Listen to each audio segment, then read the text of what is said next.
Good morning, everyone. Today is the private conference of 7 infrastructure projects, FY 2025. Before we start, may we all stand for the prayer to be led by Ms. Christine Vidal.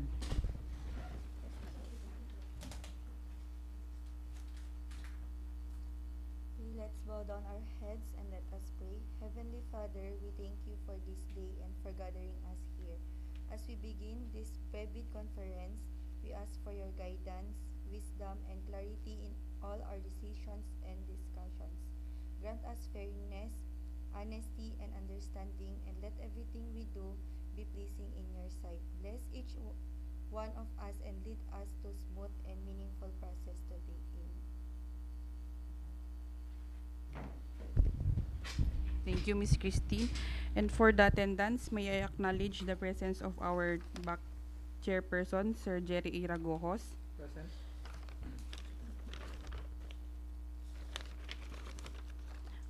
Provisional back member, Clifford J.D. Hurtado. Engineer Rogie E. Suklad, back member. Sir Ian P. Tuban, end user, construction end user. Ma'am Engineer April Shane Kakpal, PDS Planning Section Representative.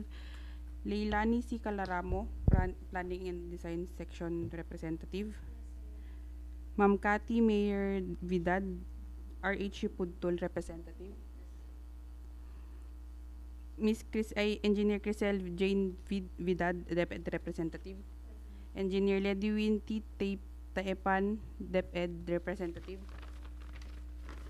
Sir J.R. Agbayani, Highland Representative. Sir Arnel P. Tuban, IBDC Representative. Sir Edgar Valdez, ECV Representative. Sir Jimboy C. Madriaga, Planning and Design Representative.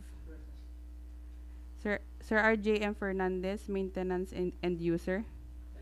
And there are 2 back members who are attending online, Sir Froilan I. Silingan and Sir Benjamin V. Domingo.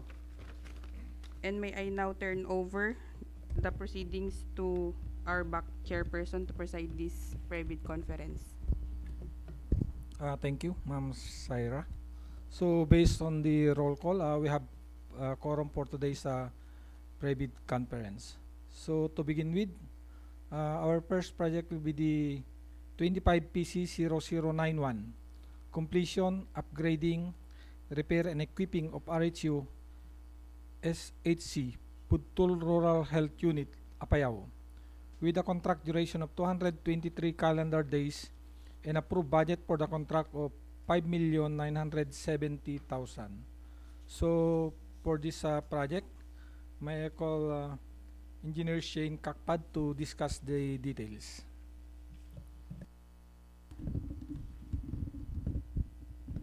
PC0091 completion, upgrading, repair, and equipping of RHU CHC PUDTOL Rural Health Unit Apayao with 17.8 meters by 28.5 dimension, 1-story reinforced concrete building. Scope of work: excavation of exterior wall footing, pouring of reinforced concrete along entrance, ramp, sidewalk, and roof beam only. Roofing works including waterproofing, insulation, trusses, purlins, and steel plates. Painting works of steel only. Masonry works on perimeter of floor plan only. That's all. Thank you, Ma'am Shane. So any query po to our prospective bidders? None? And to our back members? None? So if there being none, we will now proceed to our next project. Our next project is the 25PC0092, completion, upgrading, repair, and equipping of RHU SHC CALANASAN Rural Health Unit, Apayao, with a contract duration of 260 calendar days and approved budget for the contract of 5,970,000. So For this project, may I call Engineer Jimboy Madriaga to discuss the details. Thank you, sir. Good morning, everyone. With the contract ID of 25PC0092, completion, upgrading, repair, and equipping of CALANASAN RHU with a dimension of 11 by 33 meters. The scope of works include the pouring of concrete for roof beams, roofing works, and laying out of CHB for some portion of in the second floor. That's all. Thank you, Engineer Jimboy. So, any query po to our prospective bidders? None? To our back members? None? So, if there being none, we may now proceed to our next project. Our next project is 25PC0093, construction of vocational and livelihood training facilities, buildings, Luna, Apayao, with an approved budget for the contract of 275 calendar days and a contract duration of 275 calendar days and approved budget for the contract of 9,650,000. So for this project, may I call Engineer Shane Kakpal to discuss the details. Construction of vocational and livelihood training facilities or buildings. A one-story reinforced concrete building with 13.5 by 20 meter dimension. Scope of works, Division 1, site leveling, hard rock, structural excavation of footing, wall footing, and tie beam. Gravel filling of footing, wall footing, tie beam, and slab on grade.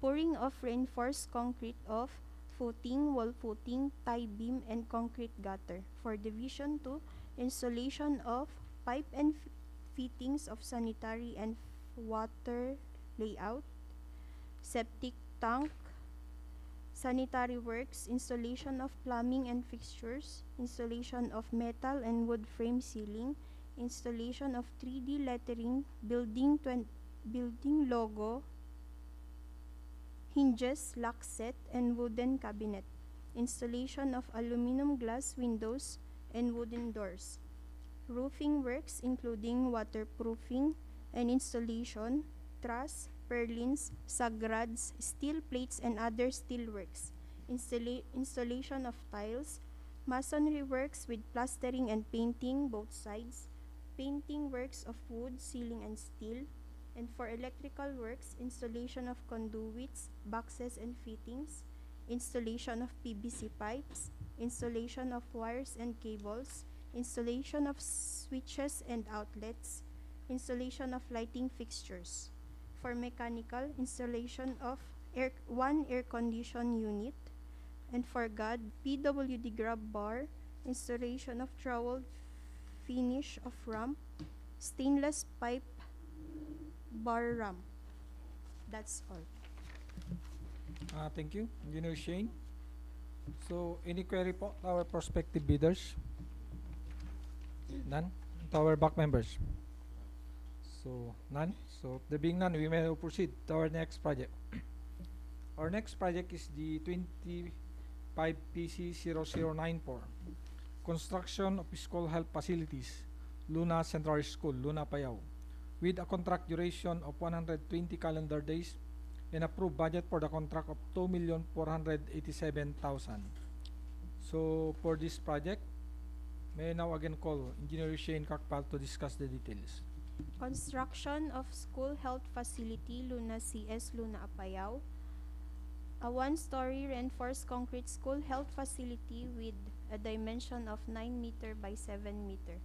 This does not include the following: installation of metal frame with fiber cement board for ceiling, painting works of wood and masonry, construction of catch basin, and installation of air condition unit. That's all. Thank you, Engineer Shane.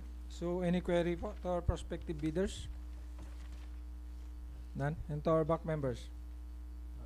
None? So if there being none, we may now proceed to our next project. Our next project is 25PC0095, repair, rehabilitation of classrooms, Sabangan ES, CALANASAN, Apayao, with an approved budget for the contract of 4 million and a contract duration of 130 calendar days.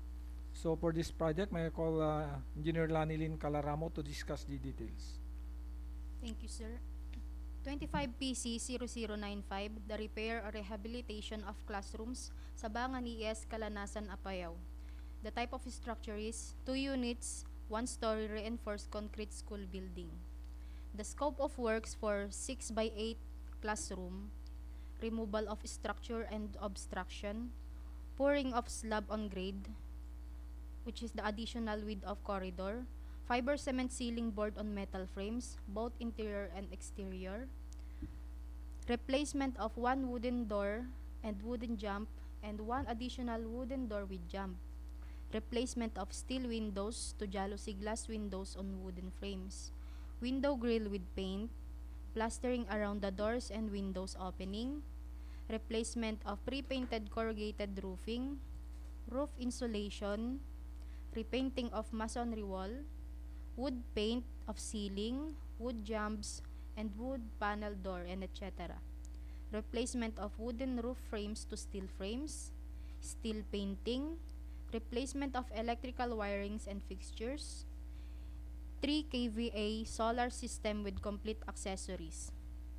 The scope of works for 6 by 12.6 classroom with attached office and a 2-seater toilets, removal of structure and obstruction, renovation of attached 2-seater toilets, pouring of slab on grade, additional width of corridor, replacement of ceiling board including ceiling frames to fiber cement ceiling board on metal frames, both interior and exterior, replacement of 4 wooden door and wooden jump and 1 additional wooden door with jump, replacement of jalousie windows, window grill with paint, laying of CHB at 2-seater toilets, plastering around the doors and windows opening, and new CHB wall at toilet, replacement of pre-painted corrugated roofing, roof insulation, repainting of masonry wall, wood painting for ceiling, wood jambs, and wood panel door, and etc. Replacement of wooden roof with frames, replacement of wooden roof frames to steel frames, steel painting, installation of sanitary lines and plumbing fixtures, replacement of electrical wirings and fixtures, 3 kVA solar system with complete accessories. So the source of materials, aggregates will be at Sabangan Gravel Pit, Sabangan, Calanasan, Apayao, and for other construction materials, the source will be at Claveria, Cagayan. That's all. Thank you, Engineer Lanilin. So any query po to our prospective bidders? None. And to our back members? None. So if there being none, we may now proceed to our next project.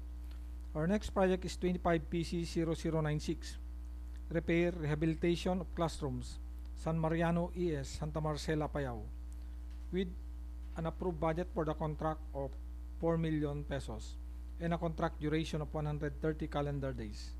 So for this project, again, may now call Engineer Lanilin Calaramo to discuss the details. Thank you, sir.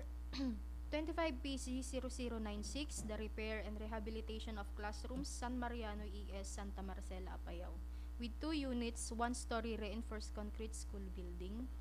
The scope of works for 6 by 8 classroom with attached 1-seater toilet, removal of structure and obstruction, renovation of attached 1-seater toilet, pouring of columns extension, beams along 8-meter length only, and lintel beams at toilet, replacement of ceiling board including ceiling frames to fiber cement ceiling board on metal frames, both interior and exterior, replacement of 2 wooden door and wooden jump, and additional 1 wooden door with jump, replacement of jalousie windows, window grill with paint, plastering around the doors and windows opening, replacement of pre-painted corrugated roofing to pre-painted corrugated sandwich panel roofing with insulation, repainting of masonry wall, wood paint for ceiling, wood jambs and wood panel door, and etc. Replacement of wooden roof frames to steel frames, steel painting, replacement of electrical wirings and fixtures, floor tiles for classroom and toilet, wall tiles at toilet. The scope of works for 7x7 classroom with attached office and a one-seater toilet with kitchen and pantry. Removal of structure and obstruction, renovation of attached one-seater toilet and kitchen or pantry, pouring of columns extensions, beams along front and rear only, and only lintel beams at toilet and kitchen pantry. Replacement of ceiling board including ceiling frames to fiber cement ceiling board on metal frames, both interior and exterior. Replacement of 2 wooden door and wooden jump and 1 additional wooden door with jump. Replacement of jalousie windows, window grill with paint, plastering around the doors and windows opening, replacement of pre-painted corrugated roofing to pre-painted corrugated sandwich panel roofing with insulation. Repainting of masonry wall, wood painting for ceiling, wood jumps and wood panel door. Replacement of wooden roof frames to steel frames, steel painting, replacement of electrical wirings and fixtures, floor tiles for classroom, kitchen or pantry, and toilet, wall tiles at toilet, and counter tiles at kitchen and pantry. So the source of materials, the aggregates will be at SIPA Gravel Pit, SIPA Santa Marcela, Apayao, and for other construction materials will be at Libertad, Abulug, Cagayan. That's all. Thank you, Engineer Lanilin. So, any query po to our prospective bidders? None. And to our back members? None. So, if there being none, we may now proceed to our last project. Our last project is the 25 PC 0097.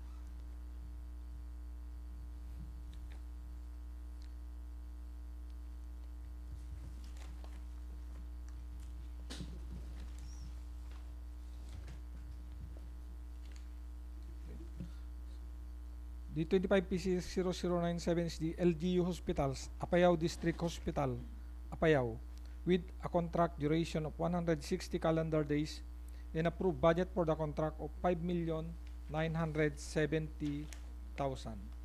So, for this project, may I now again call Engineer Lanilin Calaramo to discuss the details. Thank you, sir.